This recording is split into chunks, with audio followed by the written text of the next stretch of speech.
when you find someone who's a great leader, you have to work very hard to align with them and to enter into a relationship with those people.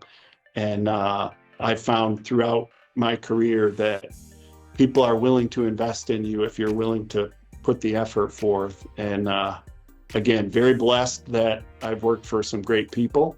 And I think I've got the opportunity to lead through some really horrible times. You don't think of that as a blessing. It's at the time, it's agonizing and it's gut wrenching. But when you come out the other side, you know, you're ready for the future.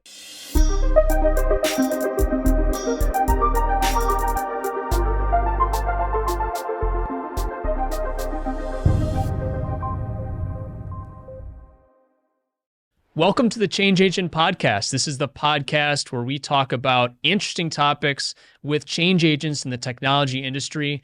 We've had some really awesome guests on this program. We've talked with people who are transforming the medical billing field. We've talked about DevOps and application development, about AI and data. And today is going to be a really interesting conversation with the CIO of a fantastic company out of Germany that is leading business value in his organization. I'm going to welcome today Anson Johnson. Anson Johnson is the CIO of Knauf. He is a former CIO of USG and also a change agent in his organization, helping to drive business value in everything that they do. Welcome to the program, Anson. Nate, thank you very much. I'm glad to be here. I've really enjoyed working with you in the past and glad to be on the podcast. Awesome. I'm glad you're here too. So why don't we just start by just tell us a little bit about yourself. You've had so many different journeys as a leader. Just how did you get to where you are right now? And tell us a little bit about what you're doing presently.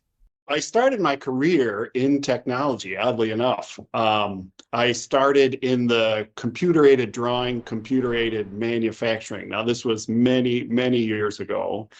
But right out of school, I was one of the first pioneers that took the old-fashioned mechanical drafting board, and we changed that over to a computer style of drafting. And so it was a great start. It was a great foray into technology. I immediately began to think about the business side. How does a business run and leverage technology? So I moved to the business side of things, and I just found my niche. I worked on a help desk for a bit, getting started. I wrote code as a programmer for a few years, but I really realized that I loved the leadership or the people side of technology. Programming was not for me. It was just too isolated. And so the people side, being a leader, helping companies advance, helping people grow in their career, the leadership side of things really appealed to me. In my current role, the last 5 or so years, I've served as CIO for United States Gypsum, USG, as you mentioned, and now at the Knauf parent company of USG is located in Bavaria in Germany. And so serving in that role has allowed me to really lead people, help them with their career, help the company accomplish its manufacturing and business goals.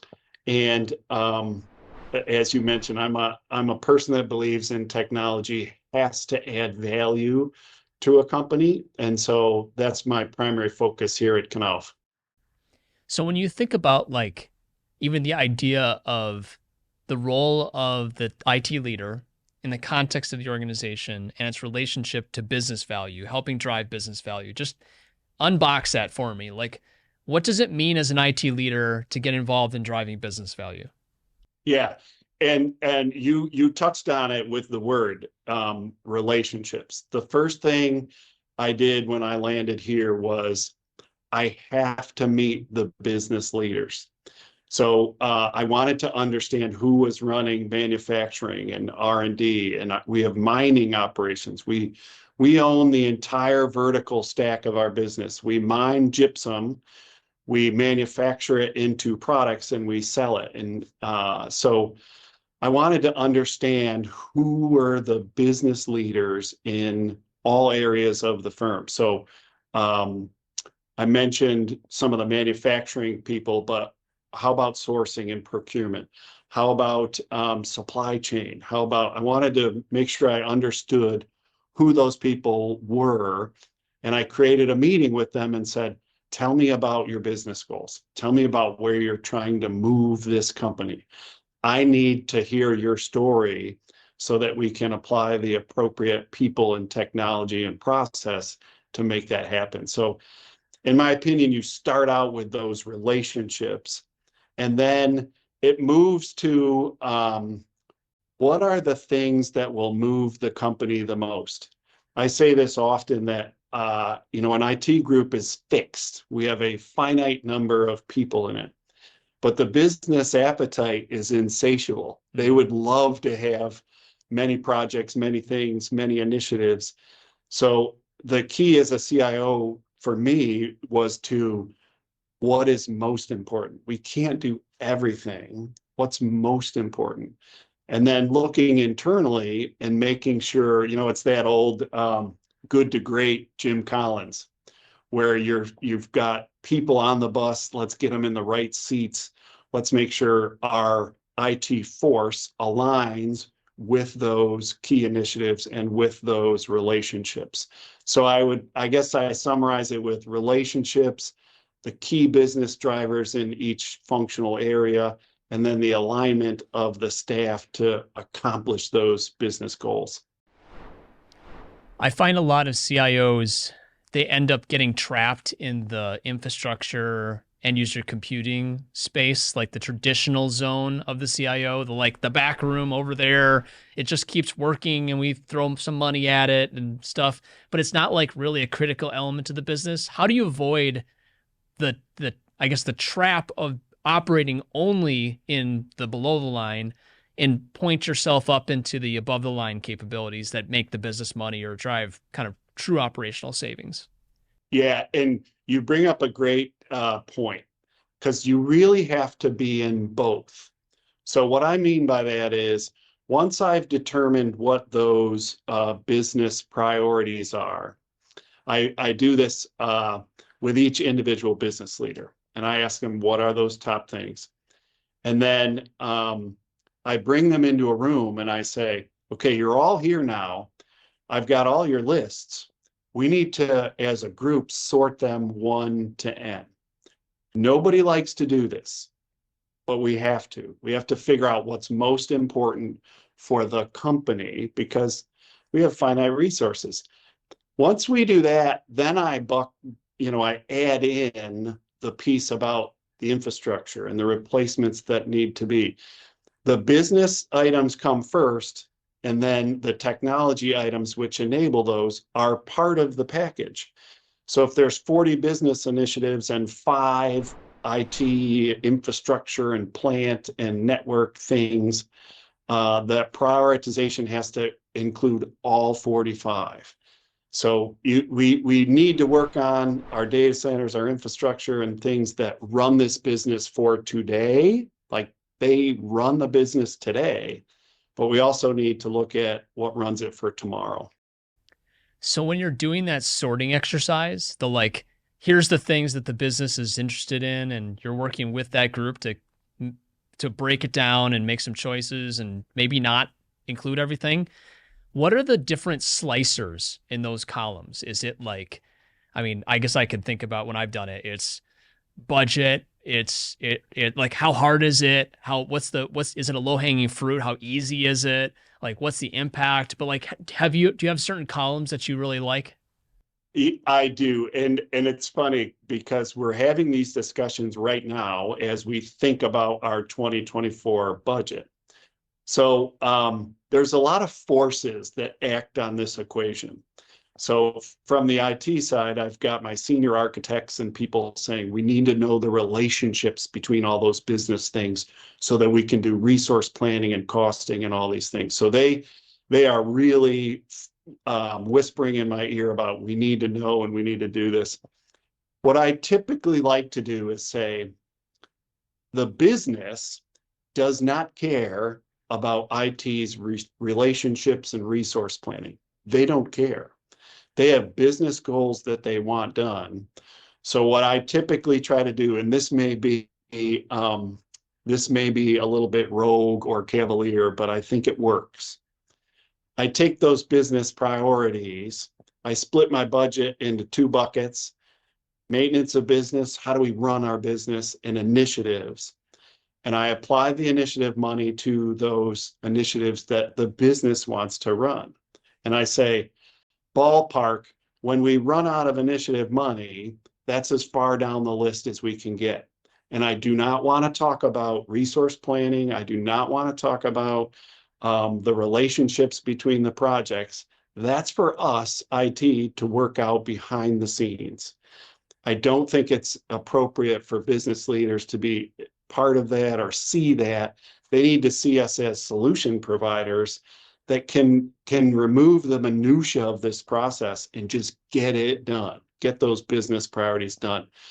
So it's a little bit of estimating. It's a little bit of ensuring we have the right business priorities and then the costs that go along with those. So it's not an exact science, but I like to shield the business from the minutia of what makes up IT. When you're doing that breakdown with them, how much of those business priorities are generated by another way to ask this maybe is, how much are generated by incremental improvement in things that they're already doing, which is oftentimes what you get from just general business conversations, and then the really strategic objectives that might be disruptive to what you're doing and not support the current revenue stream as is, but pivot it to somewhere else that might not be as transparent as like 1, 2, 3, 4, 5. It's kind of like this other box. Like, how does that factor in? Yeah, you ask a great question, and I think it really depends on the organization. If an organization is well established and they've been in business for a long time, USG was 119 years in Chicago, and so their processes and what they do were well defined. In that scenario, you will often get a lot of non-transformational items. It's, let's round this corner, or let's make this a little easier, or whatever. And so as a leader, you have to balance that with what's really important to the people. But boy, on the other side of that scale is value. And so we better get some real business value out of that. So in that scenario, you're often pushing for that transformational or those new ideas. The firm I'm at now, the parent company, Knauf, they have a brilliant vision for the future.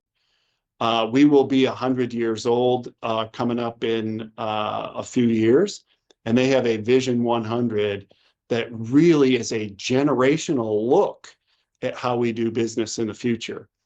And so when you have a CEO or general partners we have in Knauf that have a generational view of the future, they push you.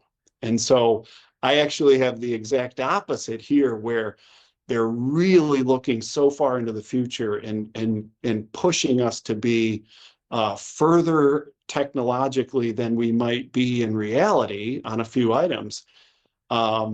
It's a wild ride. So you have to either pull forward or you have to kind of pull the reins, if you will, on that. But getting that proper balance of running the business for today, running it for the future is kind of where the magic happens, I think. Do you have certain tools or metrics that you use to help your team to think the same way? So like sometimes the leaders, they're understanding the goal of the business value and they have like team members around them that do, but then trying to get the general hierarchy of people that are just executing on their day-to-day to think in terms of business value and everything they do. Is there anything that you've found useful to help them to have that same mentality that like I and whatever I do, my mentality needs to be to be a servant to the business in a positive way.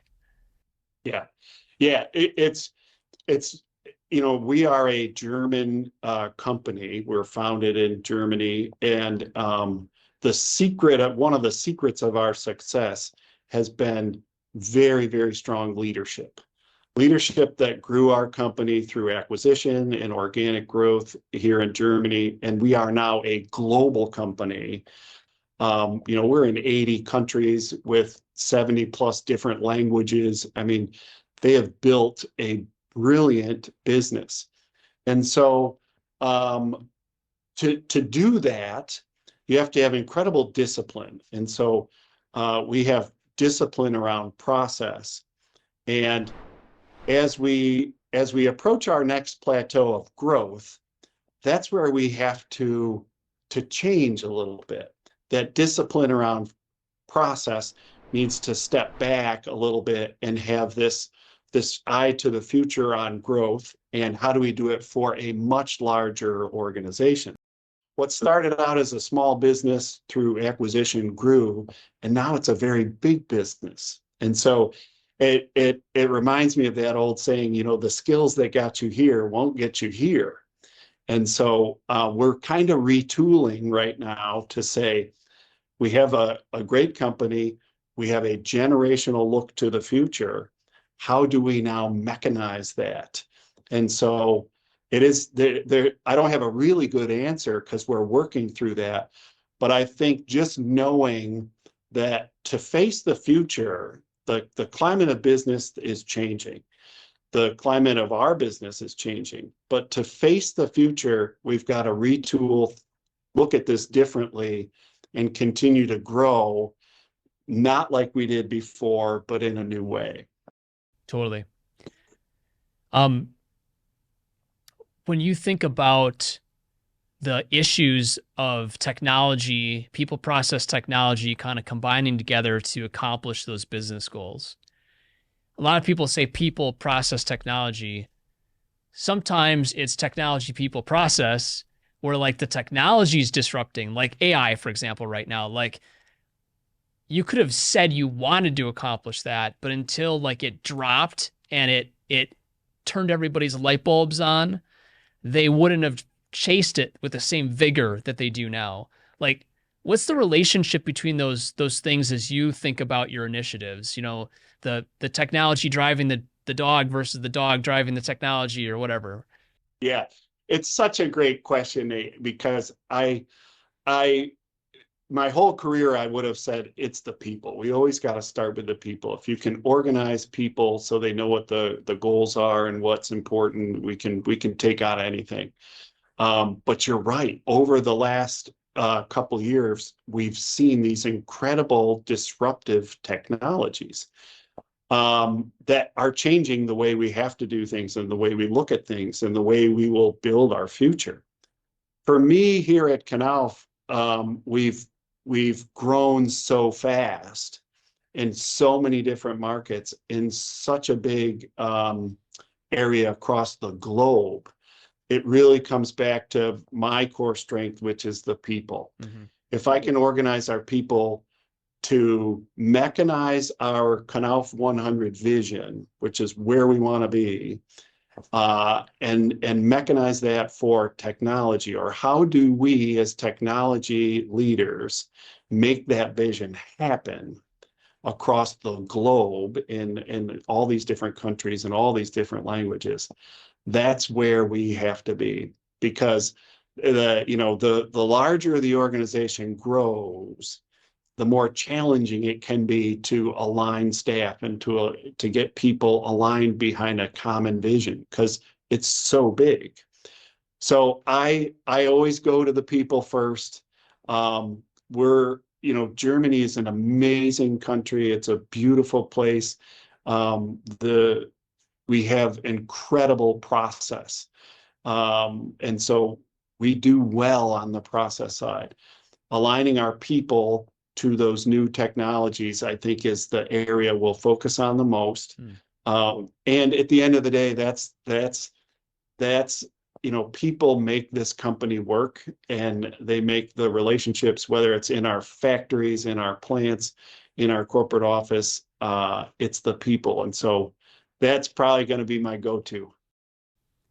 If you were talking to another CIO, what would be the, say, 3 to 5 areas of the business that you would go right to and say, there's business value there? That's where these are the areas that there's the most meat on the bone. There's the most opportunity. It's sitting right there for you if only you apply energy and talent and innovation to it. Like, what are those hot button areas for you? Yeah, I think the first thing my mind goes to with that question is understand the business you're in. Hmm. If you're a tech company, that could mean one thing. If you're a manufacturing company, that might mean something else. And so the last 10 years for me have been in manufacturing. And so I really want to understand what are those most important things. So for example, at USG, an amazing company, it starts with safety. It starts with, we want every worker to leave home, leave the office or leave the factory and return home every night. And so safety is our core value. It's in our DNA. Next, we want to make the best products in the space. We don't want to be number two. Our CEO at Knauf recently said, second place is first loser. And we've heard that before, but he transforms that into something real. How do we win in the markets that we're going to be in? And so it really is, how does that occur? We also have an imperative that is, we want to be that low-cost provider. And I do think you can win in a market and be the low-cost provider. Those are not, mutually exclusive. They can happen in concert when you task people and focus on them. So I think no matter what the business is, understand where your senior leadership wants to go, and then develop a plan to align your resources, whether they're people, process, or technology, to achieve those goals. I mean, it sounds kind of simple, but that's often a step we leave out. We go right to, how do I leverage these technologies for X or Y or Z? If those do not align with those corporate goals or those strategies, then it's kind of a fool's errand.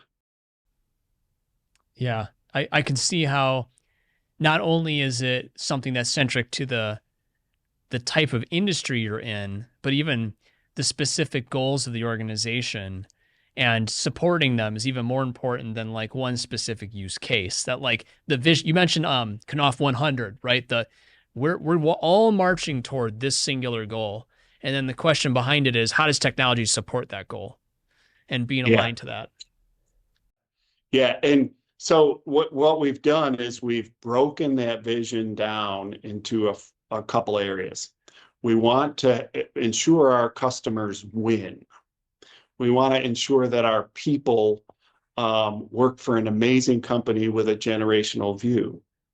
We want to ensure that our performance is measurable and is appropriate for becoming that low-cost provider. And then lastly, we have a real vision of how do we impact the planet in such a way that our future generations will be able to enjoy that. So it's about sustainability. It's about reducing our carbon footprint. It's about doing these things. And if I believe as a leader, if you understand that vision, in our case, it's the Knauf 100 vision, and you then organize yourself on how can we absolutely make that happen, you start to, this is going to sound silly, but you're casting a vision for your staff that says, this is how we get from here to here.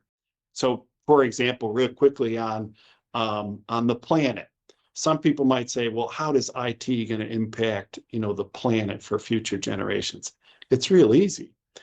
We, under the sustainability side, will look at how much water we use in the manufacturing, how much electricity we use, what our carbon offsets are, what our carbon footprint is. And all of those will be measured, tracked, into systems and technology, into the, more the operational or OT levels. We'll need to pull that data, and we'll use sensors and devices and Internet of Things to pull this together. And when you can, it's the old management adage, if you can't measure it, you can't manage it. And so we're going to measure those things, which we do today, but we're going to make conscious decisions on how to lower that carbon footprint, how to reduce, some of the emissions that we make. And we've signed up with organizations around the globe to hold us accountable to that. So few companies today are signing up for, hey, I want to be at reduced emissions rates and I want to reduce my carbon footprint. We're making a serious approach to doing that, and technology is going to be one of those levers that helps us get there. I could see how, especially in your type of manufacturing, how sustainability is a huge element to that. And I can also like how that, and also the safety conversation, so much technology application, from custom vision to AI to looking for problems that we can address to helping to optimize the flow of where people are moving within factories to keep them safe, and even just to understand efficiency of how we're producing our materials. Like so much in there.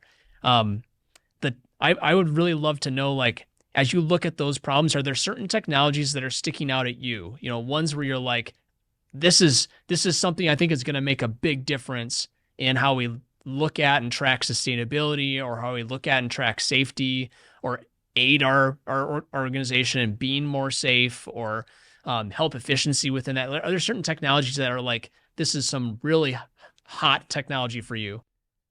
Yeah, and I think if you boil it all up to one category, it's going to be measuring.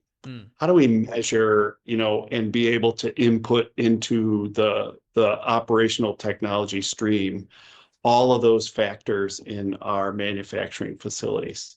And then I need to measure so many things, whether it's water that we use in the manufacturing process, but also in just the office building. I need to separate those out, because washing my hands is one thing, but water for process for manufacturing is another. And so measuring is super important.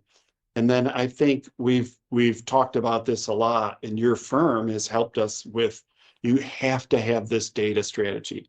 You have to know what data is right for your firm, what is not right for your firm.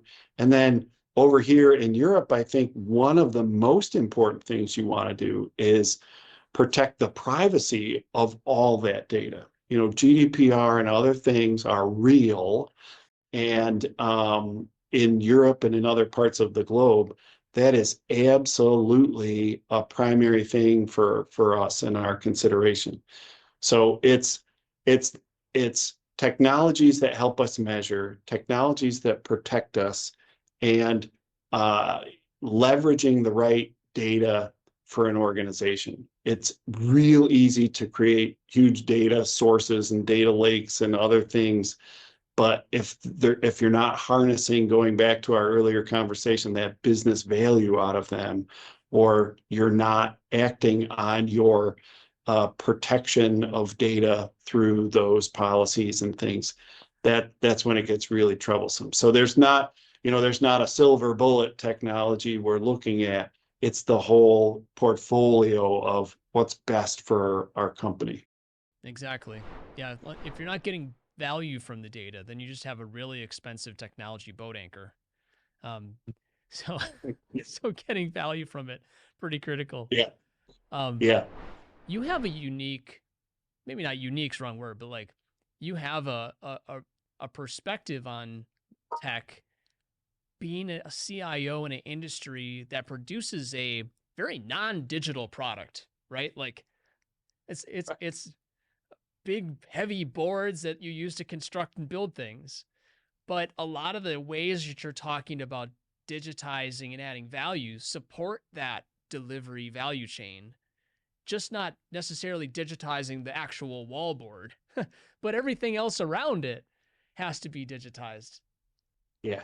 Yeah. That is, you hit the nail on the head, Nate. The products that come out of our facilities, they're the best in breed. Our products that we make are the best we feel are the best on the market. And traditionally, those products were not looked at through this lens of, it's a real tech savvy product. But what if the future what if the future was such that, the walls could adjust your temperature in the room, and that your Wi-Fi could be delivered through a grid system and a ceiling system, or the technology, the walls were smart enough to tell when people were no longer in the room, so that you could reduce the heating and the lighting and some of your other more operational expenses. We are thinking about all of those things. Wow. Because we realize it's the future. Some of our mental capacity goes to those things, and we have some incredible research groups both here at Knauf and also in Libertyville for United States Gypsum. But you kind of nailed it when you said it's everything around those products that we make that's important. Our supply chain, our raw materials, the way our products are made, the safety systems that we invest in to keep our workers safe and to keep our factories running the way we want them to. That's where technology is really helping us advance as an organization.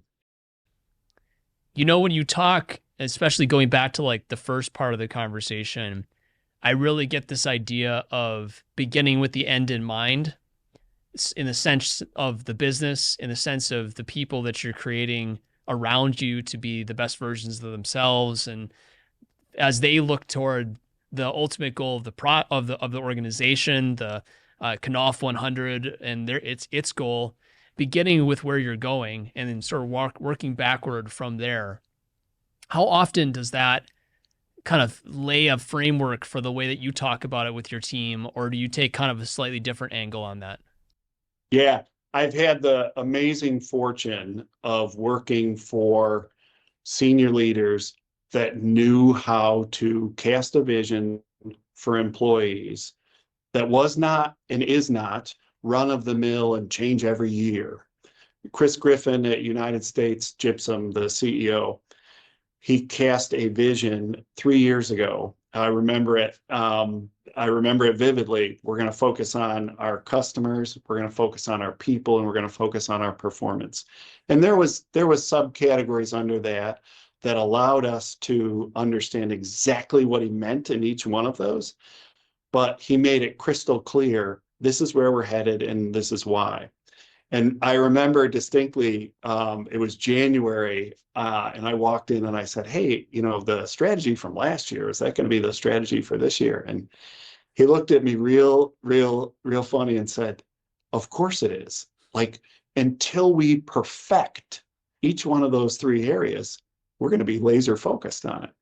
So again, incredible good fortune on my part working for CEOs that knew exactly where they wanted to go. Here at Knauf, it's the same, but it's elevated one more step in that we really have this generational view of this company. We want to have an organization that lasts far into the future. We're not taking a quarter by quarter approach to this business. We're looking at our raw materials, we're looking at our products, we're looking at our process, we're looking at our facilities, and we're projecting far into the future. And so when you have leaders and CEOs like that, it makes my job a little easier. Although, there is that pendulum that swings over, and there's so much future thinking, it's tough to run the business for today. So I think great leaders create great balance, and we focus on the future, but we run this place for today. And they don't change that strategy when the calendar changes, or when the buzzwords around you change. you have to stay focused on your course. And we've done that at both firms. And that's, I think, one of the real key components of the success of both Knauf and USG. Okay, so last question. You are a leader who not only thinks about driving business value, but thinks about the people on the way there. And I really respect that about you. The idea that like I'm here for the people to be able to help me achieve that vision. Can you just talk about who are the people that have led you to be able to be the kind of leader you are today? You know, who's helped you to have the tools in the toolbox and the vision and the approach that have given you the ability to lead like you do? Yeah. Well, a lot of it starts with my father, Anson Johnson Jr. My dad was a pharmacist by trade, but he loved people. And I remember, my journey started, I was about 12, and he wanted me to take some prescriptions to like a senior care facility. And, at 12 years old, I had different priorities and I had different ideas of what I wanted to do that day. And going to, the senior care facility was not amongst the top 5 or the top 1,000. So my dad said, "No, you need to do this." And I said, "Oh, Dad, it's not that great a thing. And I'd rather do these other things." And he stopped and I remember this like it was yesterday. He bent down and he looked me in the eye and he said, "Your interaction with those people might be the only interaction they have with the outside world all day. Make it count." And it started this thing in my head around how amazing and important people are. And every interaction that you have with someone, make it count. And again, if you look in your career and you navigate towards, optimism and people that have affected me as a leader, I have worked for amazing people. From my first job when they told me, "You look terrible, get a decent shirt and a decent tie at the time and come to work like you mean it." And just brought me through my career. I've had some incredible leaders. Most of my mentors and leaders were CIOs and technology people, CFOs. I worked for the chief legal counsel at USG, Georgia Vlamis, an amazing leader, taught me how to think totally different on things because she came from a legal background. And so when you find someone who's a great leader, you have to work very hard to align with them and to enter into a relationship with those people. And I found throughout my career that people are willing to invest in you if you're willing to put the effort forth. And again, very blessed that I've worked for some great people. And I think I've got the opportunity to lead through some really horrible times. You don't think of that as a blessing. It's at the time, it's agonizing and it's gut wrenching. But when you come out the other side, you're ready for the future. And so I'm reminded of that old quote, is it, calm seas don't make for good sailors. So I feel pretty blessed that I've had great leaders, great people walking me through difficult times.